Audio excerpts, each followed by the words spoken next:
So we have the digital art and animation section. So same teachers that we discussed before of Ken and Ava, but then we also have the additions of Ron and is that April and Sean.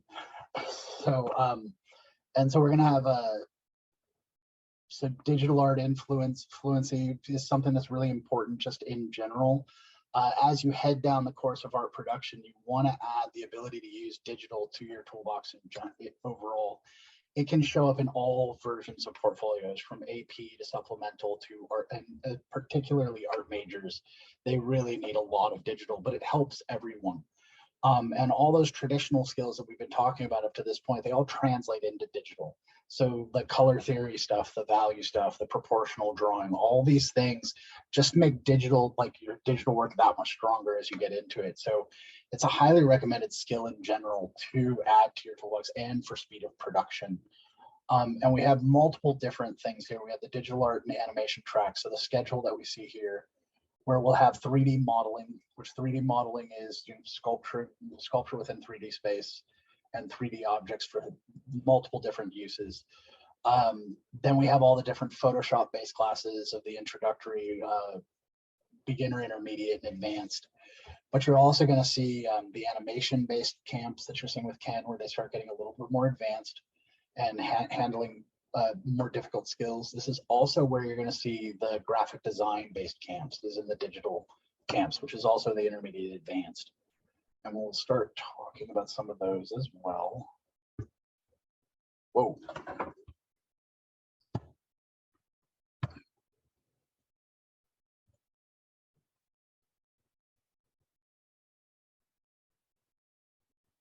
Okay.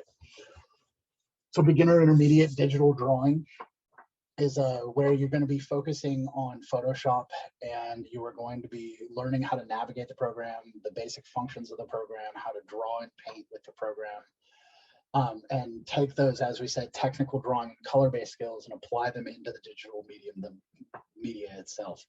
Photoshop is the primary tool we're going to be using here, and it is the professional standard. So if there is a digital program that you should learn, it is Photoshop in the long run. It is pretty much the big universal one used by everybody, as well as the tactics used in it do kind of relate to everything else. So it's definitely the best one to go with. But it's how to basically use Photoshop for everything from landscape, atmospheric perspective, and you see also cartooning and character design. As we get into the intermediate advanced, you start seeing them handle more difficult topics. They are still doing character design, but you see much more complicated versions of the characters. But we also start getting into rendering and digital painting, and how to use digital art and how to dig into it using the different effects to create much more fleshed out environments. And this is where, like, entertainment design, animation, illustration, they need to be good at these skills. But so do the AP Studio Art students, so do the supplemental students for speed of production as we go. But it's taking these skills and pushing them forward faster. So graphic design, we're also still going to be using digital, and they'll be covering the kind of core concepts within graphic design. Here we see logo-based design, or how the logo can be wrapped around a object such as the cup, the Frappuccino. But it's typography and logo, and how do they interrelate for clear, clean communication. How to simplify things, so the sweet delights with the lamb cow head, or the coffee cup with books and books. Box is a box. But basically, how can we talk about those things, and how can we kind of clearly demonstrate that it's usually for marketing and advertising, or basically presenting to the public in general, businesses and things of that nature. So, but we have clear simplification coupled with typography and how to frame it for using in advertising or marketing or branding. So it's going to use logo design. I'm sure there'll be some other things talked about, but logo is one of the big kind of core things that people learn when they're starting to get into graphic design. 3D modeling.